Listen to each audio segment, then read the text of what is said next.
Welcome to Mentoring Moments. Mentoring Moments is a sub-series of the E-Commerce Edge podcast. It is composed of clips taken from Jason's one-to-one and group mentorship sessions.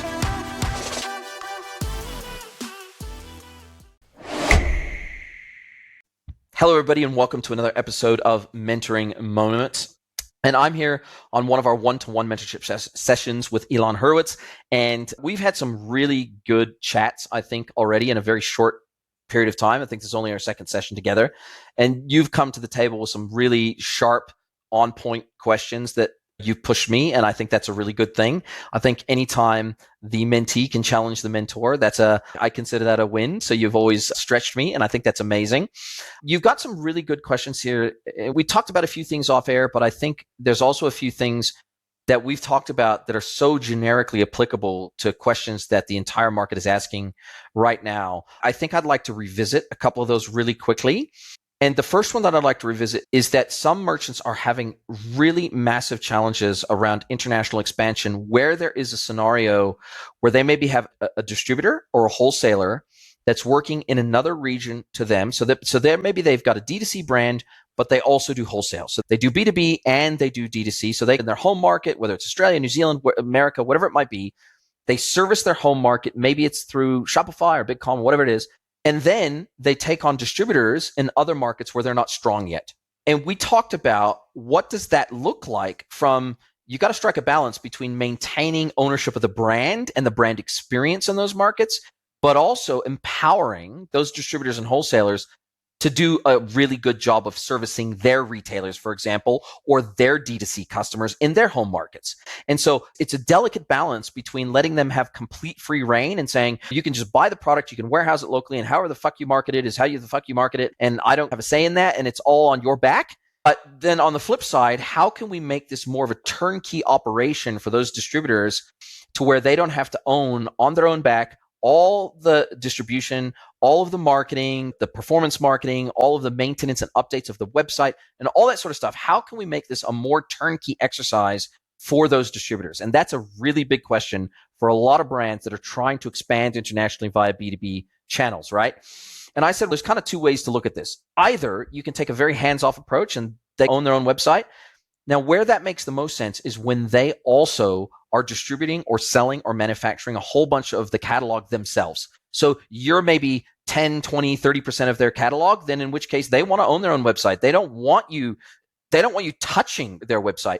Now, if you supply 100% of their product and they really are pretty much an extension of your brand in market, that's a totally different proposition. And I think that latter scenario that I'm talking about is what you referred to, which is some of the clients you're talking to, they own the brand. They have distributors that only sell their product and nothing else. In that scenario, it makes a whole lot more sense. So let's say you're running Shopify. It makes a whole lot more sense to simply add an additional regional storefront to your Shopify set of stores. You have one code base that then gets distributed out to your Shopify store, so they benefit from all of your CRO efforts and all of your marketing collateral and everything else. It becomes a lot easier for the central office, the home office, to maintain that across 5, 6, 7 regional stores. And then they can make regional tweaks, regional adjustments if required. Now, when we talk about regional tweaks, we're talking about, for example, local price and inventory oftentimes needs to come from the distributor because they're the ones that's defining how much inventory they hold and what prices they charge in market. So sometimes that integration via API might come from their ERP, it might come from their PIM system, but allowing them API access to your storefront that you own, maintain, and pay for, that's easy. It's just a permission setting in the back end of Shopify. They now all of a sudden have an API key where they can update things like collections, which they turn on and off themselves. They can update pricing, they can update inventory, they can update maybe, for example, some of the banner ads that they may want to run. But 90+% of that still resides with the manufacturer/master distributor, right? And so I think for most brands, that's the easier way to go for their distributors and for them to maintain some level of control and consistency across the presentation of their brand and region. So did that kind of resonate with what you were seeing as well? It did, and it completely aligns with the strategy. When you're expanding internationally, there's a level of uncertainty for you and for the distributor. So how do you test markets where you don't have a distributor yet? You have this common code base, which allows you to launch a few ads, adjust some pricing, and see what it's like. and then you might take that data to someone to say, would you like to distribute my product? Because look, there's demand in your market, but now we need local delivery. We need someone on the ground. But I'm going to make this easy for you because I have this tried and tested and proven framework, marketing, CRO, SEO, ads. This is all ready to go. In fact, I can get it live for you in 2 weeks. So it's easy for them. They're not thinking about this huge amount of work and cost. So you're more likely to get distributors on board because of this plug and play model. So all of a sudden, you're able to really get to new markets and prove the model and find partners in other models with the distribution model, while still being able to focus on your core markets and what the head office owns completely end to end. So it completely ties in with what a lot of clients are trying to do, where the challenge is it just feels too hard. How do I do this? How do I find the right partner?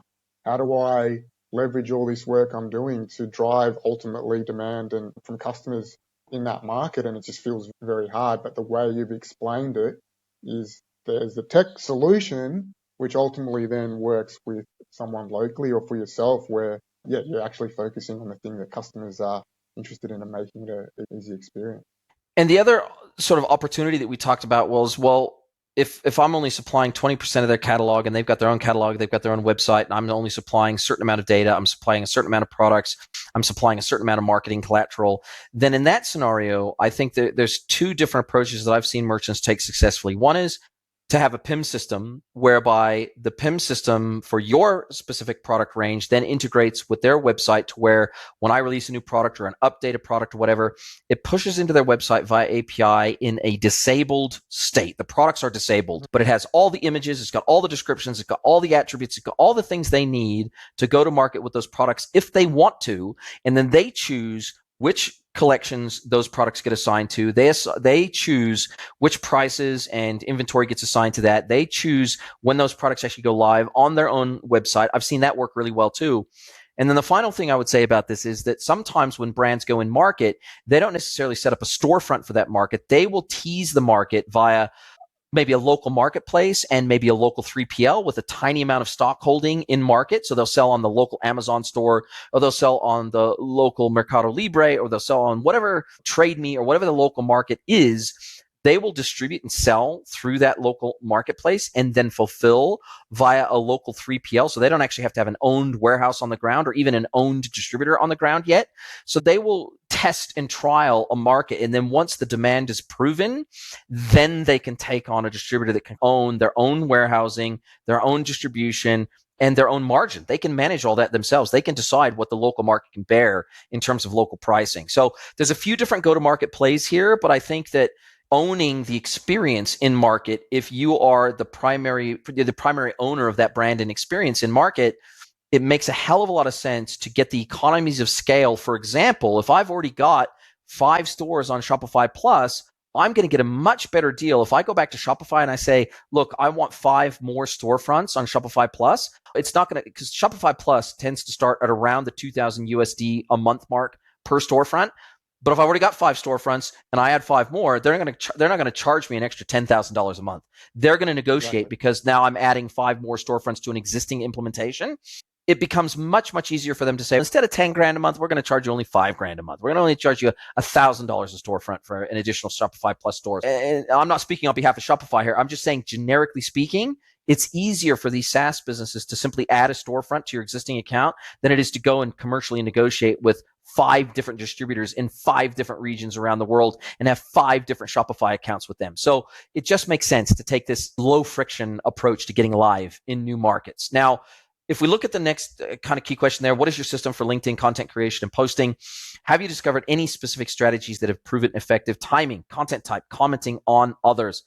Look, I guess every social platform out there, LinkedIn has gone through many iterations of its algo over the last 7 years. So I started producing really regularly to LinkedIn 7 years ago, almost to the day. And I've seen massive changes happen to the platform. I've even written articles on LinkedIn about the negative changes versus the positive changes. And the reality is they have recently, as in 2 months ago, made a massive change to their algorithm where they have flat out said that going viral on the platform is seen as a failure by their platform. So they don't actually want you to be successful on the platform. They want you to be marginally successful, but they don't want you to be hugely successful. They're trying, it's almost like a socialist approach to social. They want to see more people be moderately successful than having standouts at the top and people at the bottom that are basically getting no traction. They want everybody to fall in the fat middle to where they're all incentivized to produce and get a decent amount of traction. Where my average post, even 6 months ago, was getting 20,000 views, like average per post. Now I'm lucky if I get 5 on average per post. Now I haven't changed the way that I post. I haven't changed the quality of my content. I haven't changed anything. It's just as educational as it always was, but now I'm seeing this massive drop in reach. And all of my friends, who are some of them are very successful on LinkedIn, they're seeing a similar sort of a drop. And so I think that what I try to do is I simply try to produce the very best content I can at all times, regardless of how much business it may generate for me. I think of my audience and I think, what have I learned recently that they can learn from? What has entertained me that I think is going to entertain them? How can I up the production quality on average of the content that I'm putting out? So if it's a text piece of content, how can I make that as engaging as possible as a purely text-based piece of content? But I will say with LinkedIn, just like every other platform, you need to try and test and utilize every form and format of content that they support on their platform over time. And you need to mix it up so that not only does the algorithm not get dulled to the type of content you put out, but also to your audience. So they're seeing something different from you. So they're feeling something different from you over time. So it's something that's a bit more eye-catching instead of just scrolling past. And for me, I've really tried to get more consistent with my brand, the Halo brand, over my content. So more consistent intros, more consistent outros, more consistent visuals to go along with my content. I've tried to make that more consistent over the last 12 months so that as they're scrolling through their feed, when they see a piece of content from me, they know, oh, that's Jason's content. Oh, it's actually pretty good. I'm actually going to stop and I'm going to see that content because I like his content. So I think you got to develop something that's quite uniquely you. And for the last 6 years, prior to the last 12 months, I was a bit all over the show. I wouldn't say I was inconsistent. I'm consistent, but I didn't have a good quality brand wrapped around my content. And so therefore, I don't think my content necessarily stood out in the feed because I was doing different things all the time. Like the quality of the content was amazing, but in order to stand out in people's minds, you have to do something a little bit different. And so that's what I've tried to focus on. And I've tried to codify that. And I've now put that into a 13-step process that I've documented in the last couple of months. I've actually documented my content creation, production, and distribution process. It's now 13 steps combined with some sub-steps underneath each of those. And I've done that to make sure that I stay consistent with my own content, but I've also done it so that when I start to outsource that content eventually, in terms of at least post-production and distribution, that is easy to hand over to a VA or an editor or something like that so that I can maintain the quality, but also maintain the scale. But I only was able to do that by doing that enough myself repetitively over and over again to document that process, document the tools, document the exact steps, document the titles, document the way in which I put a description around a video, or the way that I put a long description with specific emojis that relate to that content, and just specific things like that. I want to stand out and I want to be a little bit unique. So the creative needs to come from me, but the branding wrapped around that needs to be standout. So that's where I've got to. And sometime probably within the next 12 months, I'll maybe outsource maybe half of those 13 steps. I'll still do all the interviews. I'll still think of all the questions. I'll still think of all the topics that I think are going to resonate with people that I know and love. But in terms of the grunt work of the production and distribution, I would like to offload that, because that's, although I love it, I don't love it. I don't see it as adding as much value as this kind of conversation. Yeah, that's so helpful. Already the 2 weeks you've helped me with my LinkedIn. I think on our last session I mentioned I'm the guy with the Notion file with all the post ideas, and you just need to get started. And after our last call, I committed, and I've been posting every day for the last 5 days. And so it's just great to hear there is a framework there that you go, and there's just levels as you progress. And ultimately at the core is what I want to be known for and what's different and what's my audience. Like, you need to know that whatever level you're at, and then you just got to try stuff to see what works. So that's what I've been doing. And then when you find out what works, it's the feedback comes back and you learn more about your audience and what you want to be known for on that specific platform. And so that's really interesting. And then I suppose you get to that point, you can start to outsource some of that grunt work. I think, some of maybe the design work or things like that, where it's like what you're saying, who you're saying it to, and what makes you different is still there at the very core. But it's like, I just want to spend more time on coming up with interesting stuff rather than in Canva figuring out the carousel, for example. Or in Camtasia and doing the final edits and the final cuts. And I think the final thing I would say about that, but sorry, you go ahead. I was just going to say, what do you use for posting? I've started using Cutlio, which I found really good. So I used that for a couple of months, and then I found that I just had to do too much editing in terms of like my voice, my style. And so I got rid of that. And now I do everything 100% myself, as I always have. And so I do everything all the way from the capture to the distribution and everything in between. The other thing I would say is that it took me a long time to get to a place where I discovered what the umbrella pillar content would be that I then could chop up into repurposable content. And what I discovered was my podcast became my umbrella content. And then from there, especially once I moved from audio only, because I don't know of any audio clips that have gone viral, but I know lots of video clips that have. And so 2 months ago, I decided to start including video with my audio content. So I started distributing to YouTube. I started distributing to Rumble. I started distributing video to Instagram and other channels that support video. And then I started slicing things up into short video as well, the likes of TikTok and Instagram stories and YouTube shorts.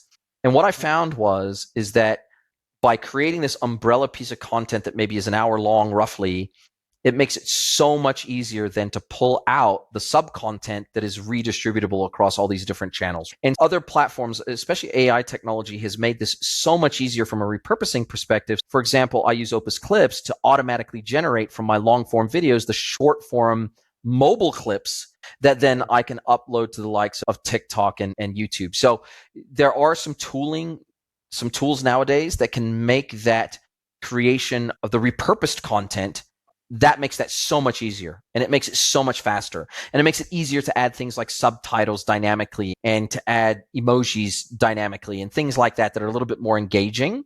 And so once I started adopting a few of those tools into my workflow, it was like, actually, video probably takes on average 3 to 4 times as long in total to edit and distribute as audio, but the chance for that to make an impact is like 10 or 20x. And sure, maybe it's 3x effort, but it's 10x or 20x return. And so for me, it's worthwhile to take that extra step and manage all the video components. And I've now created a bit of a streamlined process after doing it over and over again. Now I've created a process that I can more easily outsource. The final thing I would say is that I think you have to figure out a way that you can create content that you love enough that you can get past 20 episodes of a podcast or 30 episodes of a podcast. You have to create an environment where creating content is as easy as possible.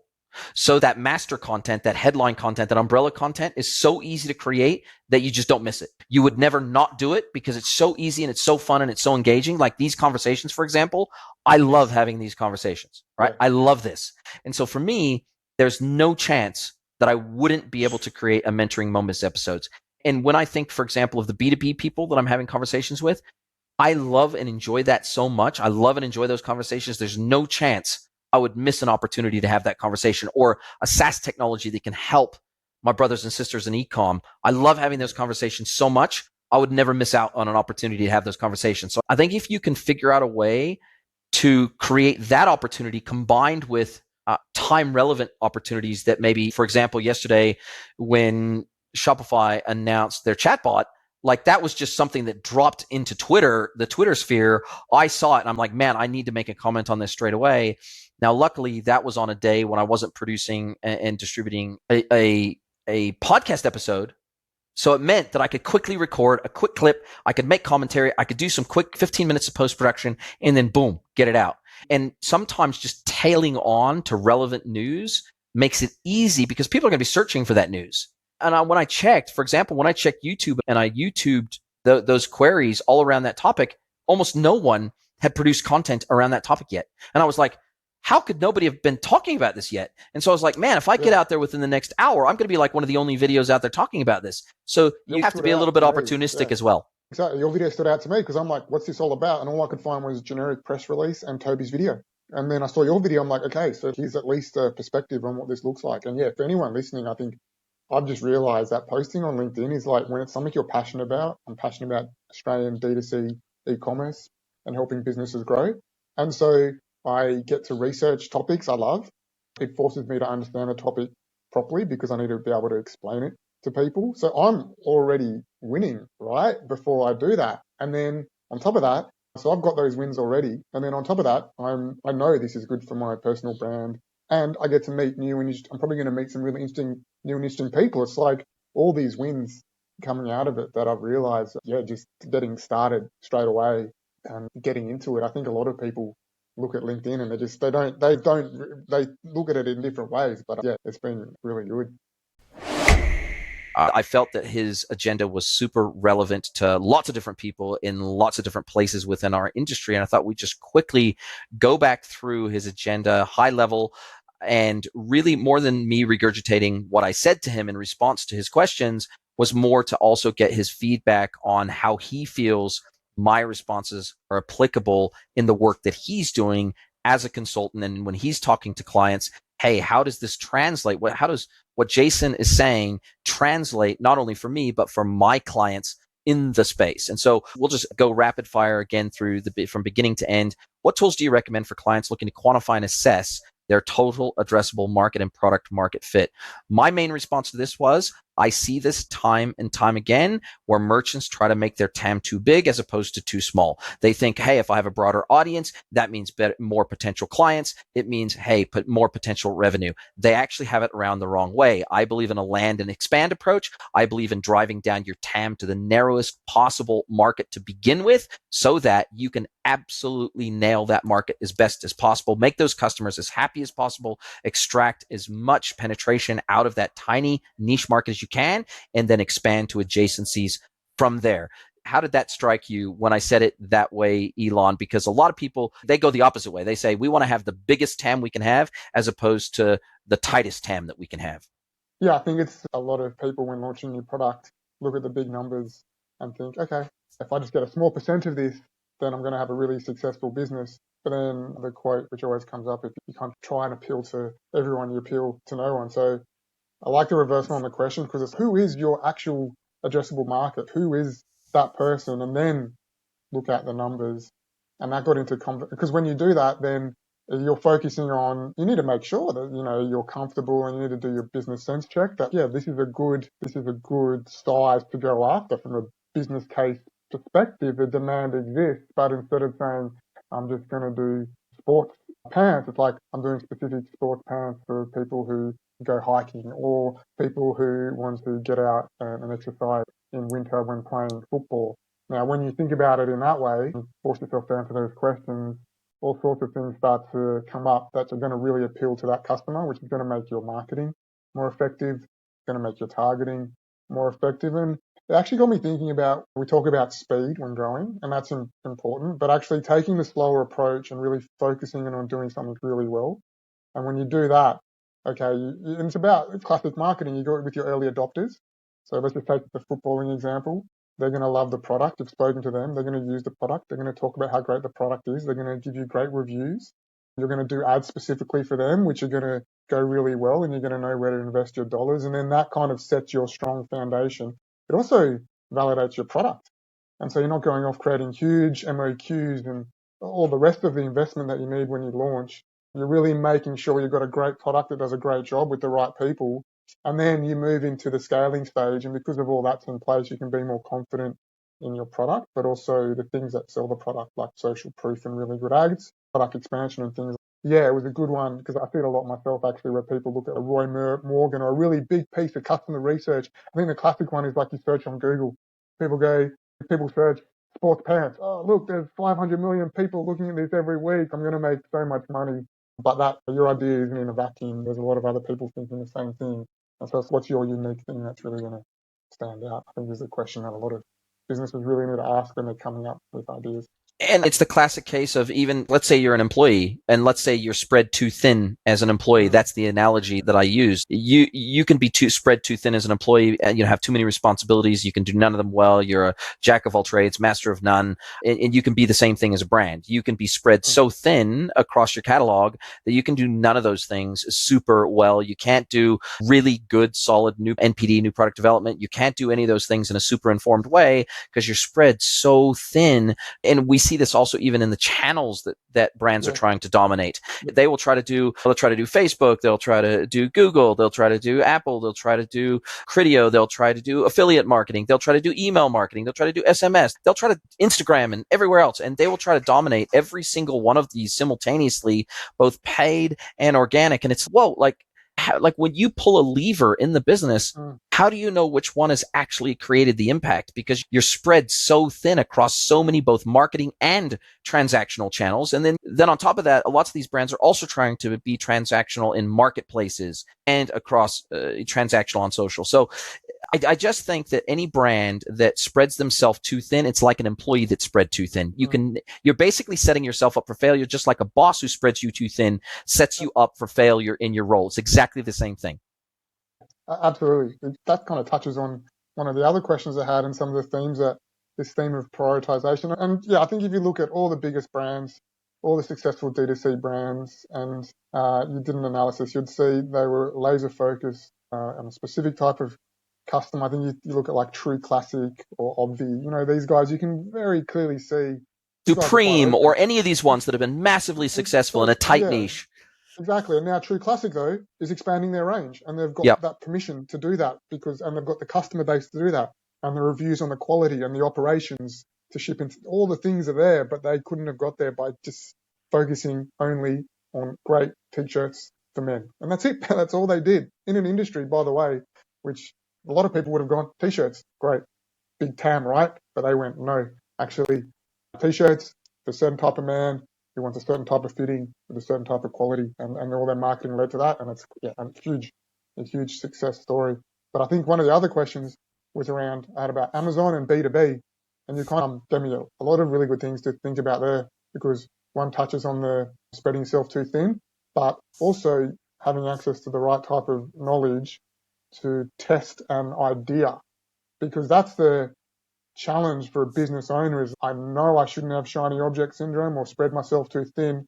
However, I don't want to miss an opportunity where if I just dip my toe in and tested, this could have been huge for me. And now I'm actually behind the eight ball and lost an opportunity. So I asked you about Amazon, which obviously comes up for all merchants. I think the feedback was good. It's like you can't just chuck stuff in there.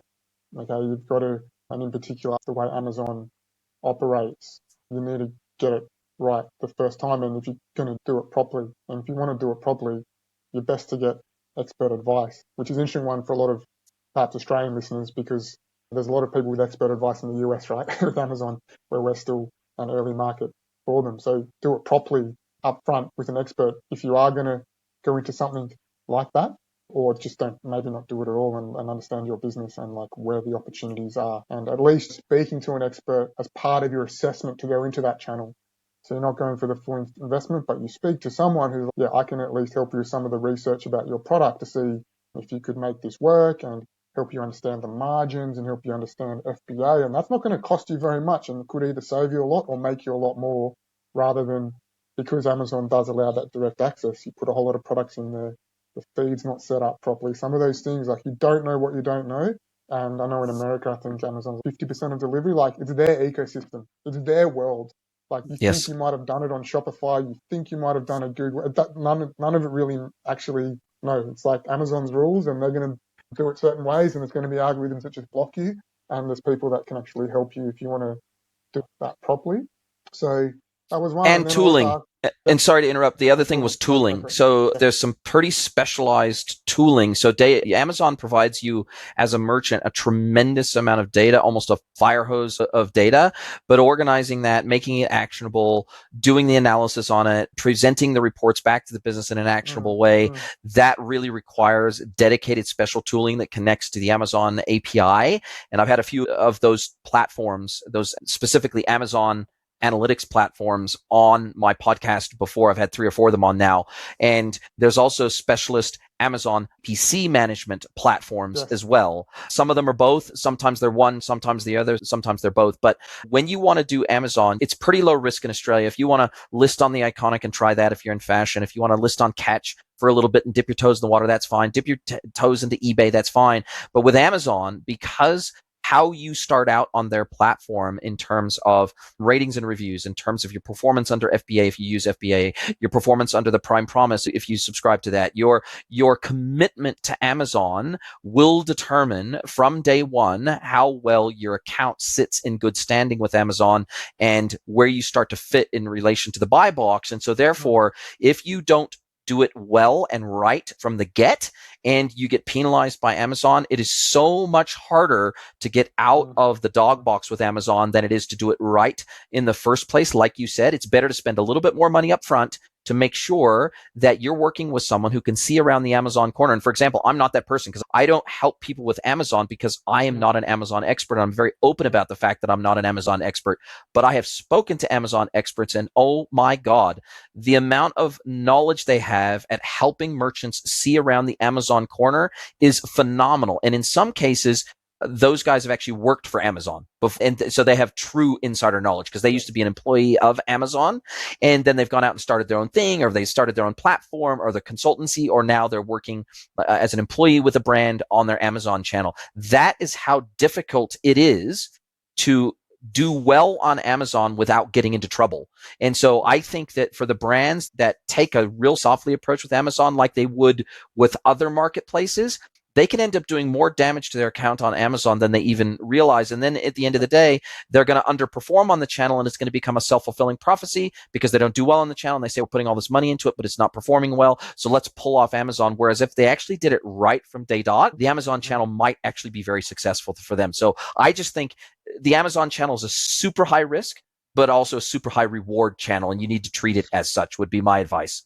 Yep. Yeah. And I think you're spot on with finding the experts. It's no one's an expert at everything with people, particularly with the speed of changes these days. Like someone might say, I'm an expert on Amazon last week, and then if they're not working in Amazon every day, either on their own business or helping clients, then something's going to come out next week, and you need to stay up to date on all the latest things. It applies to B2B, it applies to Shopify, whatever it is. Always looking at the full service agency and things like that and thinking actually, and that technical expertise, which is actually, and that practical knowledge and experience, which was the flip side of how could I test, that testing expanding to B2B. So the question was, the scenario is done well in D2C, probably not as well as I was doing during COVID, or definitely not as well. I thought that was my strategy. I could see myself just growing that way. And all of a sudden, first off, people are back into physical retail. There's obviously challenges with the recession. Like I need to diversify. Yes. I know I need to do that strategically, but I'm not sure where, and I can make assumptions and do the research, but I won't actually know until I put something in front of customers. And so I think Amazon was a good example that we spoke about how one might go about doing that. But the other one was how might I start dipping my toe into B2B before investing in a full B2B tech stack where I'm able to actually do it at scale. And I think the advice was like just really quite practical. Something I wasn't aware of was Unfair, which is a massive online wholesale marketplace where you can do that low risk, low cost, and just start to see if you can get a bit of traction, get some learnings, put some products up there, and that would allow you to then get some feedback on, okay, certain products, certain pricing, certain types of customers interested in your product. Because I think the big thing as well when you diversify is cannibalization. So you're also worried about if I go into this channel, whatever it is, am I going to annoy some existing retailer relationships, the traditional ones, and the D2C customer's going to price shop? But it sounds like something with Fair is like you can do quite low volume, quite small, just to test things out before you actually do something much bigger. 100%. And then I also said that the second step is usually if somebody's already a strong D2C brand, they've got Shopify nailed, maybe they've got some D2C marketplaces nailed and they're doing pretty well. Maybe they're even doing some social selling and they've got that pretty well nailed. Maybe they've even got some influencer relationships and they've got those nailed. then if they want to get into the B2B space and they find some success with a marketplace like Fair from a B2B perspective, then they don't have to go and immediately stand up a dedicated B2B e-commerce website. They can install on their existing high-performing domain and existing high-performing Shopify website, they can install a wholesale application like a Wholesale Gorilla or a SparkLayer or one of about 20 different wholesale apps that can sit on top of Shopify and help ease them into starting to offer, for example, quantity price breaks or dedicated price lists to their B2B customers, or dedicated payment methods like on account for their B2B customers, and some of those other things, and be able to support a request for quote and simple things like that on their existing D2C play. Now, obviously, once they get to a certain level, they need to have a dedicated storefront, because Shopify, even with an app, is still going to have some pretty severe B2B limitations, and you don't want to have to reorient your entire D2C experience to accommodate the B2B buyers, right? So you will eventually need to make that jump to a dedicated B2B experience. But I think in those very early stages of growth, as soon as you've proven that there's a market, maybe on something like Fair, then the next sort of baby step is to offer some wholesale, some light, what I like to call light wholesale functionality on your existing storefront, your D2C storefront. Then maybe in another 6 to 12 months, once that business has grown to the point where, oh God, our B2B customers now really need a dedicated experience for what they're expecting from us, then okay, cool. Now we can justify with a business case going out and spending the right money and the right time and the right effort getting our dedicated B2B e-commerce experience built out on a platform that is much, much better for it than Shopify. And by that point, if you don't already have something like a PIM, for example, you might realize, oh, geez, the product data that a marketplace wants is totally different to the data I need on my D2C site, which is totally different to the data I need on my B2B e-commerce website. And so maybe there's some other supplementary components in your tech stack that you need to start thinking about in tandem with a dedicated B2B e-commerce experience. And so you can go through that entire architectural thought process with, say, for example, a consultant or somebody who's a specialist in the space who can help you roadmap out what that looks like from both an investment and time perspective over time. And so that way you don't get caught out with a whole bunch of technical debt and legacy technology and legacy architecture that are going to slow you down when you want to adopt these new channels. I have to tie this back to a chat we had a couple of weeks ago, Jason, because there's like a common thread here around milestones and testing new channels we've spoken about. We've talked about consumer-facing channels like Amazon. We've talked about completely new types of sales like B2B. And the one we spoke about a few weeks ago was new markets. And they're all common in the sense that businesses know they need to do it, but they're not sure where. And I think they need to speak to expert, whoever that is, on understanding what's possible from a technical and operational perspective, so they can look at that roadmap and make the right investments based on the right feedback from the market. So being careful not to get caught up going, we're going B2B and getting pitched a 50 grand, 100 grand solution, which they don't need right now, and is not based on any feedback from the market on what's working. And I think that's really key. Like looking at, like you explained, we just went through it there a little bit with wholesale, right? Fair first, then the app, then the full solution. And by the time you're looking at that dollar amount for the full solution, it becomes a no-brainer.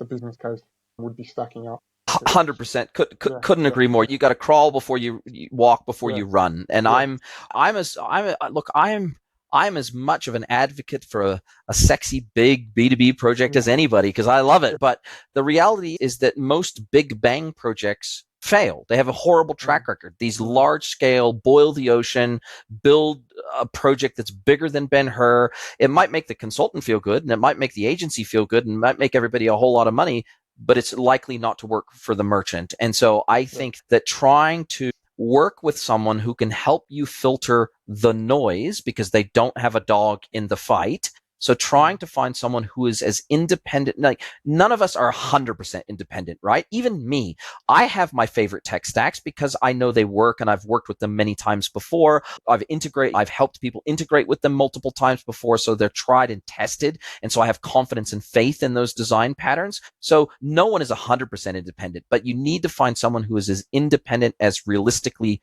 possible to help you know what your options are. Like you said, I use the term see around corners, peek around the corner, right? If you work with an Amazon expert, for example, they're going to significantly de-risk your entry onto Amazon because they can see around corners based on their experience that you wouldn't, they will tell you things to look out for that you didn't even know were a potential problem. And that's the key. Yeah, I think as well, industry events and colleagues and speaking to other owners. I went to online retailer a few weeks ago and I had Budgie Smuggler, and they were talking about going into France, and they got caught out with some French HR tax laws. It's impossible. It's impossible to know that stuff. So speaking to people who've gone through it and expanded, and what I think, and I think the e-commerce community is really open like that, actually, in Australia in particular, and on LinkedIn, people are like quite willing to share information. So don't be afraid to, if you see like a similar business or someone who's been on your path before, reach out to them and say, hey, how did you guys do it? What worked well for you? And I think most often people are really happy to help out and share learnings. You make a very good point, which is that in all the conferences that I go to, the merchant to merchant roundtables are always the best sessions of the day or the multiple days, literally. So when I get to sit and facilitate, because I oftentimes will act as a facilitator at the merchant to merchant sessions. And so you'll have maybe 3 or 4 merchants sitting around a round table, and there will be like maybe a topic on the table that they can gravitate to in the room. And it might be logistics or it might be whatever. And I tell you, that collective hive mind of knowledge of even only 3 or 4 merchants, let alone the hundreds that are there, or let alone the thousands that are on LinkedIn or on other social platforms, or on that appear on podcasts, etc. Like that hive mind of knowledge is so incredibly valuable that most of the merchants that attend those kind of sessions that I help facilitate and guide to make sure everybody gets a word in around the table, they will usually come up to me afterwards and they will say, that was such a fun session. I realized that this shit we're going through is not unique to us. Like it's hard for all of us. Every single one of us have our own challenges, and they might not be in exact same areas, but it makes us realize actually we're not doing too bloody bad. Everybody's doing it hard. None of this is easy for any of us. Yes, it's not just business is successful and you see the Facebook posts and the LinkedIn posts, and it's 100%. Yeah. 10 years to build an overnight story. Exactly. Yeah. 10 years to an overnight success. 100%. Couldn't agree more. Listen, Elon, it has been a joy again speaking with you. Like I said, you always come with a cracking agenda. We always get right down to business. We always dive straight into the questions, and you're always on point. You always ask great follow-up questions. We go down the rabbit trail a little bit, but we don't get too deep into the weeds. So look, I think we've struck a pretty good pace for our conversation. So I really appreciate it. I can't wait to speak to you again in a couple weeks' time, mate. If you'd like to get mentored by Jason for free, head over to greenwoodconsulting.net, scroll to the bottom of the page, and click Get Mentored by Jason.